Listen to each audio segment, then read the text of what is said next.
Graças a Deus. As coisas mudam com a autoridade do nome de Jesus. Pai, nós te agradecemos e queremos que o Senhor fale conosco através da tua palavra nessa noite. Que o Senhor atinja diretamente os nossos corações, a nossa mente, nosso intelecto, nosso entendimento, das pessoas que estão aqui, das pessoas que estão assistindo pela internet, das pessoas que vão vir assistir esse vídeo no momento de necessidade. E o Senhor vai vir de encontro à necessidade.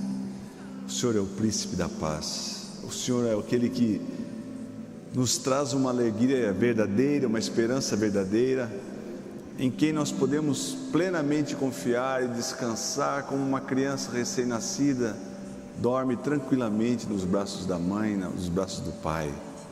Assim nós somos, Pai, confiantes em Ti.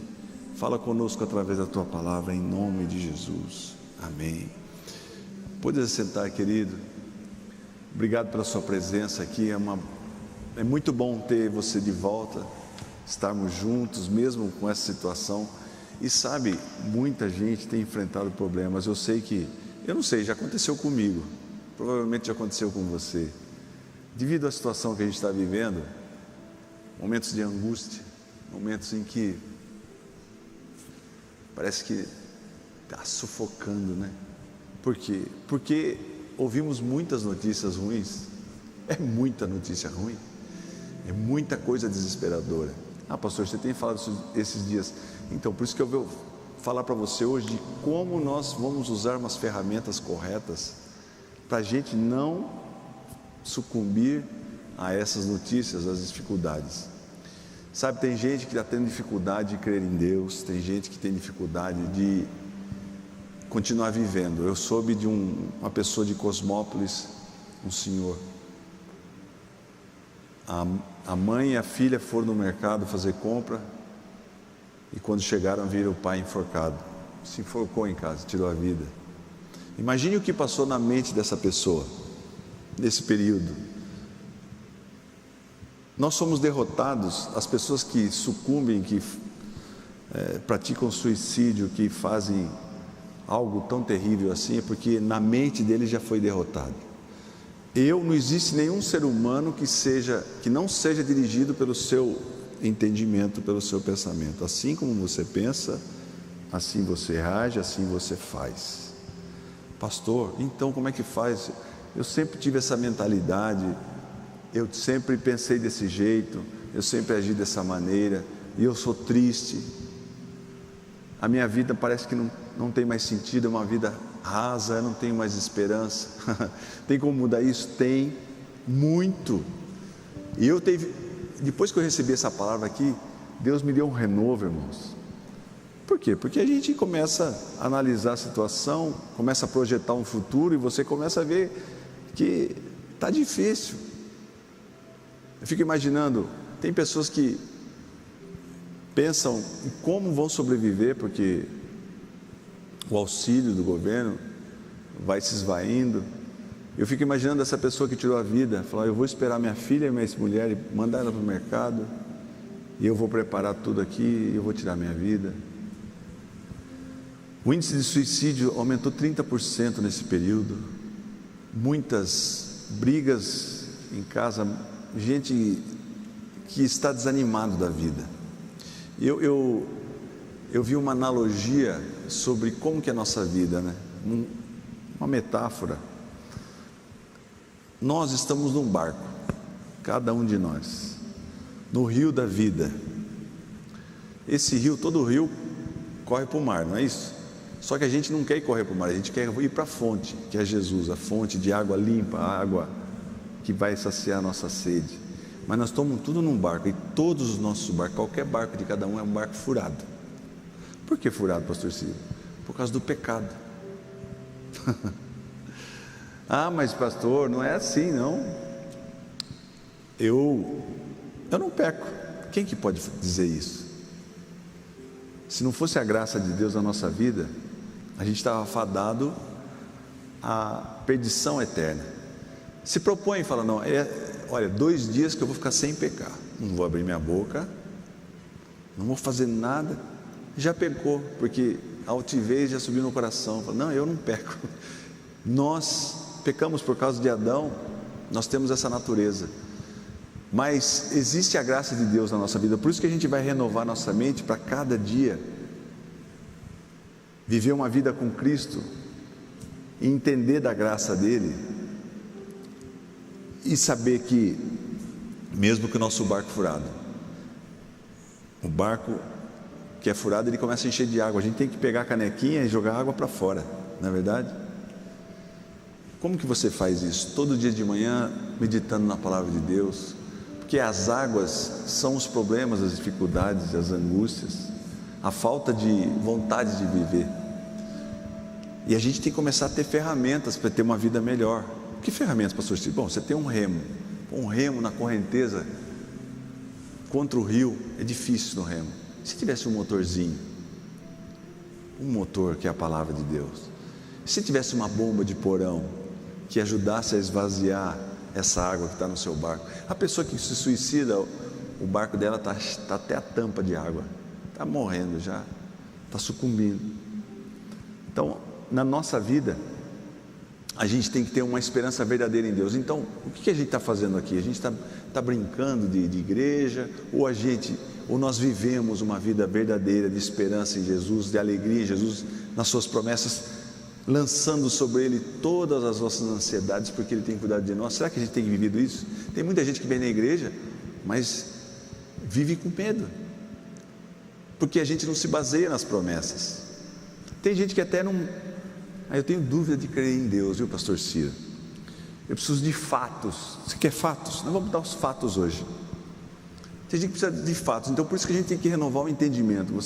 Eu e você temos que entender mais da palavra de Deus para ter subsídios, para ter ferramentas, para a gente combater esses pensamentos errados, para a gente combater os dardos inflamados do maligno, que são pensamentos. O que são fortalezas? Fortalezas são quando os pensamentos vêm e eles tomam uma área da nossa mente, um sentimento, e aquilo gera uma fortaleza que faz com que você sempre haja da maneira errada, e toda vez que vê aquele pensamento você sofre, toda vez que você deixa que aquela fortaleza te domine, você fica triste. E como é que eu faço para mudar isso? E como eu disse, tem pessoas que não creem em Jesus. Será que Jesus existiu mesmo? Ou é religiosidade, ou a gente fala, Jesus, será que Jesus existiu? O Velho Testamento foi escrito num período de 1100 anos. E nesse período de 1100 anos, nos 39 livros do Velho Testamento, homens em diferentes épocas, em diferentes lugares, falavam de quem? De Jesus. Profecias sobre Jesus. Olha, eu estou passando para vocês algo que eu vi do nosso amigo Gustavo Paiva, que é um pastor lá de Brasília. Ele trouxe essa reflexão aqui que eu achei muito interessante. Todas as previsões que chamamos de profecias messiânicas, que falam do Messias, que falam de Jesus, se cumpriram em Jesus literalmente. Como é que eu vou crer em Deus? Você precisa de fatos? Vamos passar fatos. Previsões como? Que previsões que a Bíblia, que previsões que falavam no Velho Testamento sobre Jesus? Profecias dizendo que Jesus ia ser crucificado, que ele ia ser vendido por 30 moedas, que ele ia nascer em Belém, que ele ia ser nascido de uma virgem. Previsões feitas por autores diferentes. Pastor, olha, vamos meditar então. E eu vou falar dessas profecias na década de 60. Então a gente vai esclarecer com fatos aqui que Jesus não é um mito. Jesus existiu, Jesus é real. Você precisa de fatos. Pastor, eu preciso de algo lógico, não é só fé, eu quero ter entendimento. Então vamos estudar. A Bíblia ninguém refuta. A Bíblia tem há quanto tempo aí que nós temos na humanidade? Nunca ninguém refutou. A Bíblia é o livro mais lido do mundo, o livro mais impresso do mundo. e fala sobre Jesus. Então, lá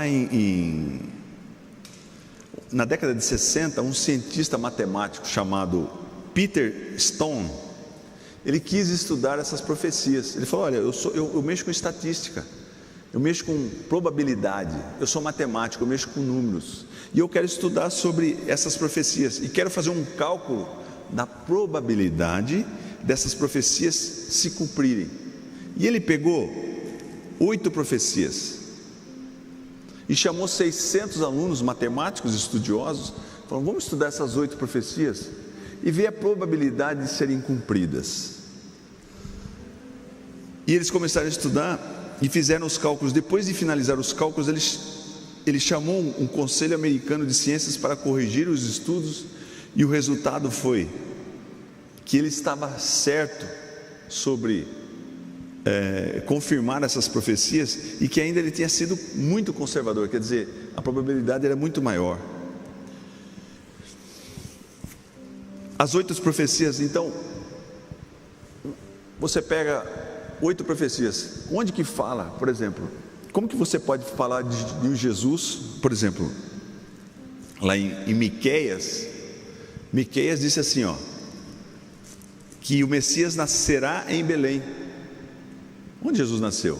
Belém. Se confirmou? Mas tu, Belém Efrata, embora sejas pequena entre os clãs de Judá, de ti virá para mim aquele que será o governante sobre Israel. Suas origens estão no passado distante, nos tempos antigos. Zacarias, há muito tempo antes de Jesus, ele deu essa profecia. Onde Jesus nasceu? Belém. Tudo bem, a primeira profecia. A segunda: o Messias será traído por 30 moedas de prata. Podia ser traído por 15 moedas de prata, ou por 5 moedas de ouro, mas foi específico, 30 moedas de prata. Se cumpriu? Sim ou não? Com Judas se cumpriu. E quando que fala isso, pastor? Fala lá em Zacarias 11:12, diz assim: e eu lhes disse, se acharem melhor assim, paguem-me, se não, não me paguem. Então eles lhe pagaram 30 moedas de prata. Segunda profecia. Terceira profecia: o Messias permanecerá em silêncio enquanto estiver aflito. Jesus ficou em silêncio quando estava na cruz.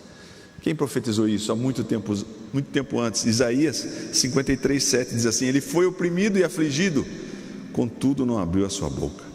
Como um cordeiro foi levado para o matadouro, e como uma ovelha diante dos seus tosqueadores fica calada, ele não abriu a sua boca. Opa, terceira profecia se cumpriu. Probabilidades. Quarta profecia, porque eles pegaram aleatoriamente. Quantas profecias tem sobre Jesus no Velho Testamento? 300. Ele só pegou 8. Tá? Então vamos ver a questão da probabilidade. O que é probabilidade, pastor? Eu não sei. É um cálculo que a gente faz para saber qual a chance que você tem de ganhar na loteria. A chance é 1 elevado à sexta potência. É 1,00060. É muito difícil.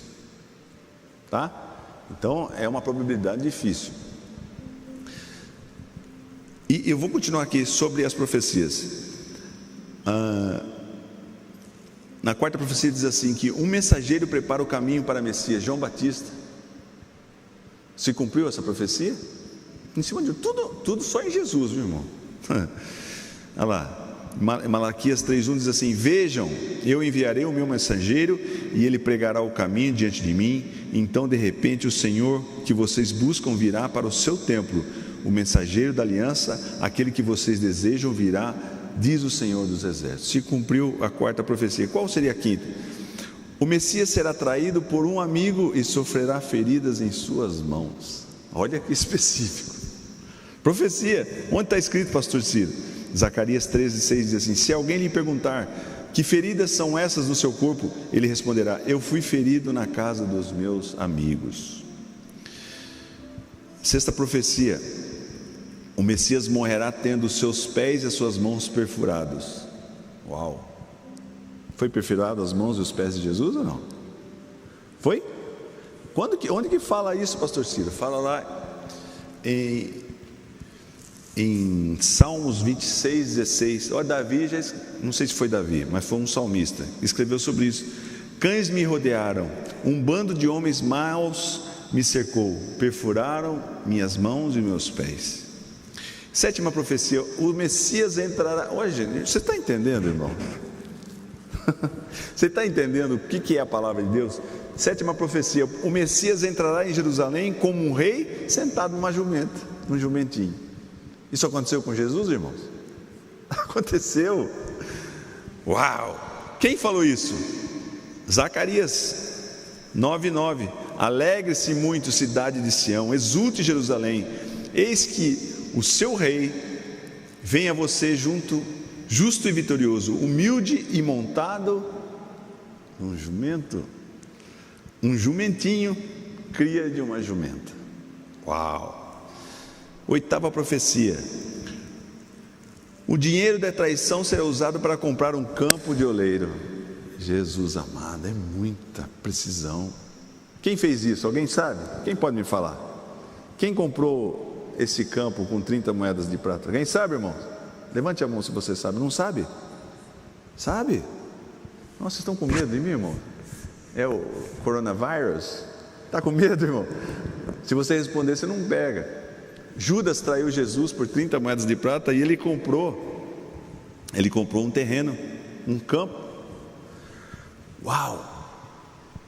De 300 profecias ele só pegou 8. Qual a probabilidade de se cumprirem todas essas profecias na vida de Jesus? 1 elevado à 17ª potência. Eu falei que ganhar na loteria é 1 elevado à sexta, né? 1 elevado à 17ª potência é 1,17 zeros. Ah, pastor, mas eu não entendo esses números, explica direito para mim. Eu vou fazer um imaginário para você. Imaginar uma moeda de $1, existe moeda de $1. Então você pega e o estado do Texas, que tem 432 mil quilômetros quadrados, você vai encher todo o solo do Texas com moedas, preenchendo cada espaço. Dá para imaginar? E uma moeda, você pega uma tinta que pinta metal de vermelho e você pinta aquela moeda. Aí você pega um homem, venda o olho dele, mistura todas essas moedas e esse homem vai lá e pega exatamente a moeda vermelha. Dá para entender? Consegue imaginar? É muito difícil, impossível. Mas as promessas de Deus são... Mas pastor, daí eles pegaram, bom, isso são 8 promessas, aí pegaram 16 promessas. Qual a probabilidade? Aí com mais 8 promessas, dando 16 promessas, só em relação a Jesus, é 1 elevado à 47ª potência, é 1,47 zeros. Qual que é essa dimensão? No planeta Terra não caberia o número de moedas, para você ter uma ideia, é muita coisa. Então com Deus não existe probabilidade. Aí as pessoas falam assim, eu conheço, eu sei sobre Deus, o que a gente sabe? Por que não consegue crer em Deus? Faz um estudo. Só que não são 16 promessas, são 300 promessas. Impossibilidade muito grande. Todos profetizaram sobre Jesus. Estou fazendo aqui um culto hoje para você refletir. Eu preciso de dados, eu preciso de algo que o meu intelecto entenda, para mim saber se Deus é tão poderoso. Eu sei sobre probabilidade na minha vida, eu já contei esse testemunho.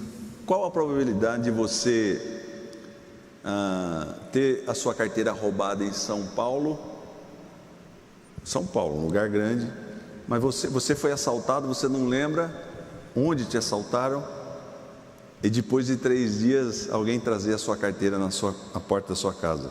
Qual a probabilidade? Isso aconteceu comigo, só não foi em São Paulo, foi no Rio de Janeiro, eu já contei esse testemunho. Eu fui assaltado no Rio de Janeiro e eu tive que emprestar um dinheiro de um amigo meu para voltar para Limeira, e já vim pronto para fazer a segunda via da carta de motorista, da identidade. Eu andei de ônibus no ônibus circular lá durante 2 horas e meia. Eu fui assaltado no ônibus, eu não sei onde me assaltaram. Eu falei para minha mãe: mãe, eu vou ter que fazer a segunda via porque eu fui assaltado. Ela falou: Deus vai trazer a sua carteira de volta. Qual a probabilidade? É muito, deve ser, não sei, acho que é igual ganhar na loteria, né? 1 elevado à sexta potência. Passaram-se 3 dias, alguém bateu na minha porta. Quero falar com o Cirinho. Ó, Cirinho, está aqui sua carteira. Eu sou motorista de caminhão, sou da igreja e eu parei meu caminhão. Eu não lembro por que ele parou o caminhão dele. Ele parou o caminhão dele para bater pneu, fazer não sei o que lá, e achou minha carteira perto de um bueiro e trouxe em casa. Qual a probabilidade? Qual a limitação que nós colocamos para Deus para realizar um milagre na nossa vida? Nosso Deus é o Deus do impossível. Só que quando a gente não tem a nossa mente renovada, a gente fica sofrendo, porque a gente não entende sobre o poder de Deus na nossa vida. Será que Deus pode fazer? Então começa a analisar. Lá em Romanos, no capítulo 12, 1 e 2 diz assim: portanto, irmãos, rogo-lhes pelas misericórdias de Deus que se ofereçam em sacrifício vivo, santo e agradável a Deus.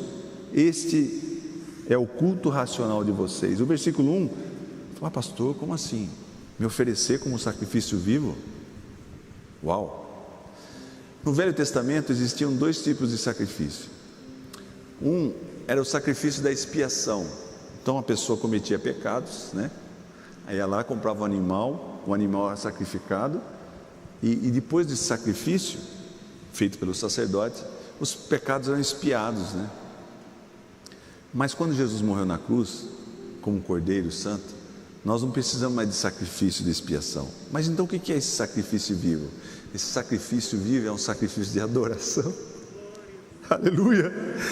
Imagine, em vez de você subir lá eles colocavam o animal lá no altar lá de sacrifício, mas hoje nós subimos vivos, porque por isso que eu falo de sacrifício vivo. Eu e você estamos vivos, subimos no altar e damos um sacrifício de adoração.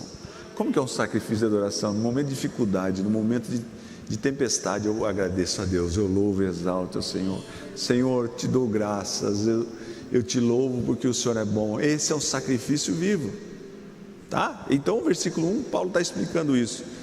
No versículo 2 ele fala assim: não se amoldem, não pensem como o mundo pensa. Ai pastor, coronavírus, vou morrer. O que vai ser do mundo? Irmãos, eu comecei a escutar umas notícias, e eu vou ser sincero para vocês, eu comecei a ficar angustiado, triste e nervoso. O que falam as notícias? Olha, nós não vamos ter uma recessão, nós vamos ter uma depressão. Quem é de classe média vai ficar pobre, e quem é pobre vai ficar miserável, vai ser mendigo na rua. É isso que eles estão falando. Isso mexe ou não mexe com a sua cabeça? Não mexe com o seu intelecto? Só quem for um alienado, porque você já começa a pensar: o que eu tenho de bens? O que eu tenho de condição financeira, de imóvel, de carro, para que eu possa vender e me sustentar? Será que eu vou passar fome? Será que eu vou passar dificuldade? Nós temos que renovar nossa mente e encher a nossa mente das promessas de Deus. E assim como Deus trabalha contra toda a probabilidade que você acha isso é impossível, não tem como. Deus está mostrando para nós aqui só com as profecias, só com 16 profecias. Deus está mostrando para você com esse testemunho que eu dei sobre o que aconteceu na minha vida. Nós temos que mudar nosso entendimento. Aí Paulo fala no versículo 2: não se amolde ao padrão desse mundo, mas transformem-se. Transforma a sua mente. Transforme-se pela renovação da sua mente, para que sejam capazes do que? De experimentar e comprovar a boa, agradável e perfeita vontade de Deus. Qual é a vontade de Deus? Ele só tem planos de paz, só tem planos de shalom, planos de vitória. Então, para a gente poder experimentar e comprovar a boa, eu só vou poder comprovar isso quando eu mudar o meu entendimento. Porque, irmãos, se a gente difundir e der ouvidos para os pensamentos que vêm na nossa cabeça, a gente vai estar fadado a como esse homem que tirou a sua vida. Por quê? Porque é muita coisa para a sua cabeça. Hoje, o nível de agressões nas famílias é muito grande, porque não existe esperança. Quando a gente renova a nossa mente, a gente tem algo substancial para exercer a nossa fé. Só que como é que eu faço para renovar minha mente, pastor? Eu não sei, eu não consigo me libertar desses pensamentos. Vem cada coisa da minha cabeça, pastor. Cada frustração, cada plano maligno. Como que Jesus combateu Satanás no deserto? Ele usou a palavra. Ele usou a espada de 2 gumes, ele usou a palavra. Ele combateu a Satanás com a palavra. Nós precisamos combater. Como é que eu combato um pensamento? Porque, irmão, se você der vazão para um pensamento, você vê, por exemplo, o que a gente está vivendo hoje, nos Estados Unidos, na Holanda, aqui no Brasil, todo mundo dizia, #fique em casa, não saia de casa. Agora as pessoas estão falando, sai, vai fazer protesto, né? E quem está protestando? Os caras estão quebrando tudo. São jovens, muitos drogados, parece uma coisa que não tem sentido, uma ira, uma revolta, uma falta de esperança. Para eles não estão nem aí, se morrer, morreu. Precisa de uma renovação da mente, e nós precisamos crescer em graça, em conhecimento, em entendimento. Quando a gente é jovem, quando a gente é muito novo, você tem 17 anos, você tem uns parafusos a menos, né? Porque você é inconsequente, você não pensa nas coisas. Mas quando a gente renova a nossa mente através da palavra de Deus, você tem estrutura emocional para aguentar esse rojão, esses pensamentos, essas coisas. Não. Como é que eu vou combater? Você vai declarar a palavra de Deus. Pai, eu tenho minha mente renovada em Ti, eu não aceito esses pensamentos, eu rejeito esses pensamentos. E são vários tipos de pensamento. Pensamento de rejeição, ninguém gosta de mim, ninguém gosta de mim. Onde eu vou as pessoas me evitam, eu sou um fracassado mesmo, melhor eu dou cabo da minha vida, por que eu vou continuar vivendo? Esse é o pensamento que o inimigo vai ficar colocando na sua cabeça. Se você deixar e aceitar esse pensamento, é o que ele quer a nossa morte, tanto espiritual como física. Pastor, mas será que eu consigo mudar isso? Como que eu faço? Você tem que acordar todos os dias e citar a palavra de Deus. Você tem que combater os seus pensamentos maus, essas fortalezas que tem na sua mente. Pastor, eu nasci assim mesmo, eu sempre fui triste, eu sempre fui deprimida, eu não me relaciono com ninguém, porque eu sei que ninguém vai gostar de mim. Ninguém gosta de mim. Você acha que Deus não pode mudar a sua vida, a sua história?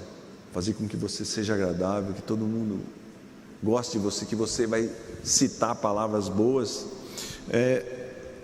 Provérbios 4:23 diz assim: acima de tudo guarde o seu coração, acima de tudo guarde a sua mente, acima de tudo guarde a sua alma, pois dele depende toda a sua vida, senão você morre.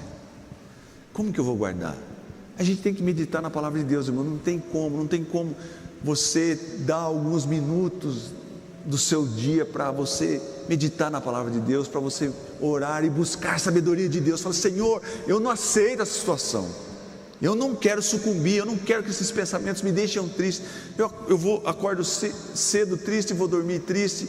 Aí no outro dia abro o olho e falo: por que eu vou viver? Por que eu vou viver hoje? Por que eu vou sair para a rua? Por que eu vou trabalhar? Não tem sentido. Não, eu vou renovar minha mente. O Senhor é a minha força, a minha fortaleza. O Senhor é meu socorro bem presente na angústia. E você começa a declarar, cantando hinos e salmos, canções espirituais na sua casa, para você, para sua família. Pastor, isso não muda? Não muda? Isso muda qualquer ambiente. Isso muda, são armas. Você está vivendo uma guerra? Nós estamos vivendo uma guerra. Nós estamos vivendo uma guerra. É uma guerra que, se nós perdemos, a gente morre. Quem está falando em guerra, pastor Ciro? Olha aqui, Coríntios capítulo 10, do 3 ao 5. Diz assim: pois embora vivamos como homens, não lutamos segundo padrões humanos. A gente não luta segundo a carne. É diferente, temos que ter um entendimento. Como é que eu vou lutar? As armas com as quais lutamos não são humanas, pelo contrário, são poderosas. Não é qualquer arminha, é arma poderosa, que destrói o inimigo, que destrói o plano do inimigo, que destrói pensamentos errados, que destrói argumentos de Satanás. Pelo contrário, são poderosas em Deus para destruir fortalezas, todo tipo de fortaleza, fortaleza da angústia, fortaleza da ansiedade extrema. São fortalezas. O que são fortalezas? São uma área da sua mente que o inimigo conseguiu, com duração, com o tempo se passando, ele conseguiu fazer com que você, nessa área, nós temos fortalezas. Existe alguma área que o inimigo conseguiu colocar fortalezas. Pastor, eu sempre não tenho convivência com a minha família, porque eu nunca, sabe, eu sou a ovelha negra da família, ninguém me aceita. Se o telefone toca, eu já penso errado, e alguma coisa aconteceu, alguma coisa deu errado. Tal projeto, não vai dar certo. São fortalezas. Perdi o meu emprego, agora eu vou ficar na rua, agora eu vou passar fome, vou passar dificuldade. Se você aceitar esses pensamentos, isso vai acontecer. Mas nós temos ferramentas poderosas em Deus para, não é para destruir as fortalezas. Eu tinha algumas fortalezas, por exemplo, eu achava que eu como pastor, que isso? Eu não tenho condição, as pessoas vão olhar para mim. Não é fácil a gente vir aqui em cima. Às vezes tem fortalezas que vêm na mente, porque você tem que quebrar na hora. Por quê? Porque às vezes você está pregando, tem alguns pastores aqui, né, Júlio? Às vezes você está pregando, a pessoa olha para o relógio, dá uma bocejada, diz, nossa, esse povo não está gostando nada do que eu estou falando, acho que eu vou parar de pregar. Quem que irá falando isso? O inimigo. Você tem que expulsar em nome de Jesus. Não, eu sou bênção e eu vou falar da palavra de Deus, eu vou falar do amor de Jesus, eu vou falar que as pessoas têm que mudar, renovar sua mente. O inimigo é sagaz, irmãos. Ele não para de tentar nos atacar. Pastor, eu não consigo sentir paz, é uma angústia. Sabe, existem bilionários, gente que tem muito dinheiro. E você pensa assim, o pensamento raso, o pensamento que Paulo está dizendo da gente se conformar com o mundo é assim: se eu for bilionário, aí eu estou feito. Tem bilionário que está dando tiro na boca, que pode ter tudo. Por quê, pastor Ciro? Porque você pode comprar a melhor cama do mundo, a cama mais confortável, aquela que tem vibração, que dá temperatura certa, que tem música. Você compra o sono? Quem que compra a paz? Quem que compra a tranquilidade?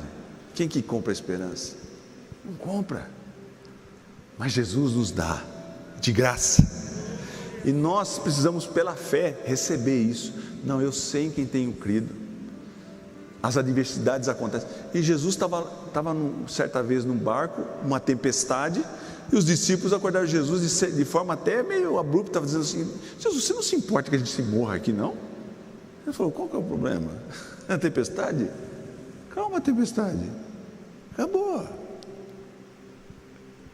Será que eu e você temos o poder que foi dado através de Jesus para dizer para a nossa vida, os problemas da nossa vida, dizer assim: calma, tempestade, vai passar. Por que eu vou sofrer por antecipação? Por que eu não posso renovar minha mente e crer em Deus, nesse Deus que pode todas as coisas? Como é que vai ser meu futuro? Meu futuro está guardado nas mãos de Deus. Eu elevo meus olhos para os montes e fico pensando: de onde me virá o meu socorro? O meu socorro vem, ele vem a todo momento do Senhor que fez os céus e a terra. Não é qualquer um, é o que fez toda a galáxia, é o que criou todas as coisas, o que criou todas as estrelas e colocou o nome nelas. Você tem a dimensão de uma galáxia? Não tem, a gente não sabe. Essa é a dimensão do nosso Deus. Uma vez, quando eu estava no fundo do poço, irmãos, que eu não queria mais vir na igreja, porque minha vida estava arrasada, e as pessoas me acusavam, falavam: pastora, Eu sabia, não falava para minha mãe, porque ninguém é louco de falar mal de mim para minha mãe, se falar, mas eu sabia que as pessoas diziam, olha, a gente não aceita ele, não. E eu falei, mãe, eu não vou mais na igreja, eu não quero nem tocar mais na igreja. E ela falou, você vai. E eu estava em casa, pensando, lá na cozinha, pensando, eu não vou mais na igreja, acho melhor não ir mais, não sei o que vai ser da minha vida. E o inimigo colocando os pensamentos. O inimigo, ele vem com sofismas. O que são sofismas, pastor? Mentiras. E ele não é qualquer mentiroso, não. Ele consegue te convencer. Mas existe um Deus que cuida de nós. E Deus teve misericórdia de mim. Quando eu falei para mim, eu não vou, eu estava decidido. Eu falei, é verdade. E você aceita, eu penso, é verdade. Por que eu vou para a igreja? Ninguém vai me aceitar. Você vai, a hora que você pegar no microfone, o povo vai sair pela porta e vai embora. E eu caí no chão chorando, porque eu falei, minha vida acabou. Poxa, eu tinha tantos planos. E foi a única vez que eu ouvi no meu coração. Você fala, pastor, como é que você ouviu a voz de Deus? Eu ouvi no meu coração, talvez você tenha essa experiência. E Deus falou para mim, Ciro, Ele falou meu nome, você subestima o meu poder, cara. Você não está entendendo, velho. Você não está entendendo que eu mudo qualquer história, que pode ser a prostituta, o pior criminoso que está na cadeia, assassino. Eu mudo a história, eu renovo, eu faço nova todas as coisas. Você está subestimando o meu poder. Você está comparando o meu poder com quem? Você está achando que as coisas você vai fazer? Não, eu faço todas as coisas. Renovar nossa mente. A mente é um campo de batalha. A mente é um campo de batalha, todo dia tem batalha. O inimigo, ele não descansa. Ah, pastor, mas que problema, um advogado. Eu soube de um testemunho de uma pessoa, precisava de uma causa na justiça, e precisava de, aquilo era muito importante. O advogado falou para ela, esquece, sem chance.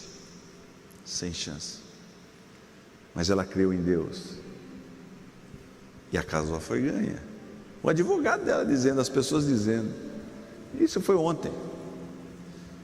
Quando algum médico diz assim para você, olha, isso é terminal, esse câncer aí, você tem poucos meses de vida. Tem muitos testemunhos aqui. Eu fui desenganado por 2 médicos. Deus muda a história. Eu não vou me conformar com esse mundo, mas eu vou renovar minha mente, eu vou renovar minha forma de pensar. Eu preciso me basear na palavra de Deus. Eu tenho 2 opções: ou eu ouço o que o inimigo fala na minha mente o tempo todo, ou eu vou me estribar no que a palavra de Deus diz. Isso é sério, meu irmão, isso é questão de vida. Então existe uma batalha na mente da gente todo dia. Em certas áreas da nossa mente, como eu disse, existem fortalezas. Fortalezas são criadas na nossa mente por pensamentos de demônios. Tem pessoas que reagem diante de situações de maneira até maluca, porque ele tem fortalezas na mente dele, ele não consegue se livrar daquilo. Mas existem as armas poderosas em Deus que nós temos para destruir fortalezas. E as fortalezas são construídas por mentiras de Satanás, e Jesus combateu a Satanás com a sua palavra.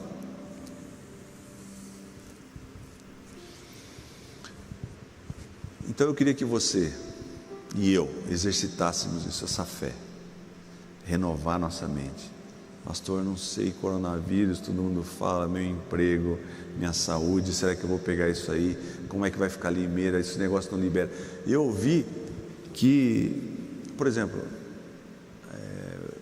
passar viagens aéreas, de transporte aéreo internacional, só vai voltar em 2023, a normalidade. O mundo não vai ser o mesmo, as escolas não vai ser o mesmo. Prepare-se o acampamento, viu, pastor? Porque não vai ser o mesmo. Não vai poder todo mundo sentar no... Que coisa, irmãos. Se a gente aceitar essa ideia, é tão frustrante. Mas eu queria, juntamente com você, que nós começássemos a renovar a nossa mente. Eu e você está disposto para renovar a sua mente. Eu não vou mais aceitar mentiras de Satanás. Eu não vou mais aceitar argumentação de demônios, argumentação de pessoas que querem me levar à morte e à tristeza. Mas eu vou declarar a palavra de Deus na minha vida. O Senhor é o meu pastor e nada me faltará, não me faltará provisão. Ele me leva a pastos verdejantes, às águas tranquilas, Ele cuida de mim, Ele morreu por mim. E eu comprovei hoje sobre probabilidades, que se existe um Deus que eu posso crer, é esse Deus, que na impossibilidade dos números Ele faz acontecer. Amém?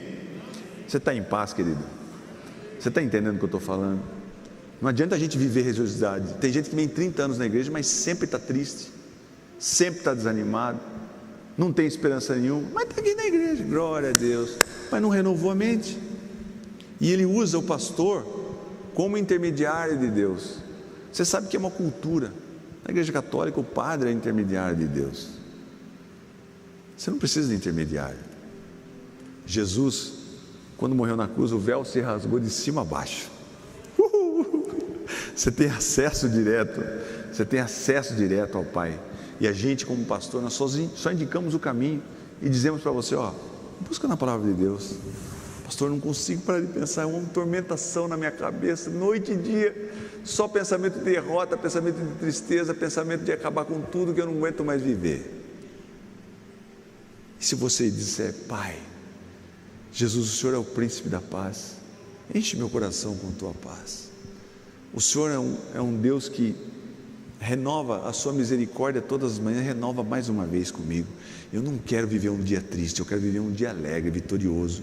E eu quero que as pessoas vejam na minha vida o Senhor atuando. Que legado que você vai deixar se você não produzir nenhum fruto aqui? Se as pessoas verem você, é aquele cara, aquele derrotado lá, mais um que trabalhou, viveu, cresceu, morreu, né? Não, a gente não viveu para viver uma vida rasa dessa. Nós vivemos para viver em vitórias com Jesus. E eu tenho visto tantos milagres, irmãos. Deus é extraordinário. A gente não pode limitar Deus. Não limite a Deus. Qual o problema que você tem? Qual a dificuldade que você está enfrentando? O que tem tirado o seu sono? Como é que é a sua mente? É uma mente de um derrotado? A mente de uma pessoa fracassada? Uma mente de uma pessoa que tem muitas cicatrizes de pessoas que te machucaram durante a sua vida e você não consegue se curar disso? Existe um Deus que sara todas as feridas, Ele sara todas as suas dores, as suas feridas que você tem essa ferida há muito tempo e não consegue superar. Renovar a nossa mente para você viver dias de alegria. Pastor, como viver dia de alegria? Está todo mundo de máscara. Não interessa. No meio do furacão, eu estou glorificando a Deus. Eu vou fazer um sacrifício vivo de adoração. É assim que a coisa funciona, querido. Ou a gente atua, ou você fica esperando. Sabe Zeca Pagodinho? Deixa a vida me levar.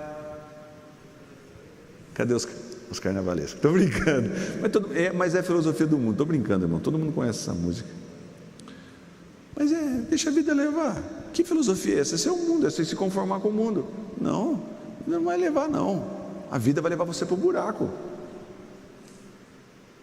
Mas quando a gente tem a mente renovada, a gente vive uma nova vida. Pai Celestial, te agradecemos, Pai, que essa semente que foi lançada nessa noite caia num terreno fértil, Jesus, que nós possamos levar conosco.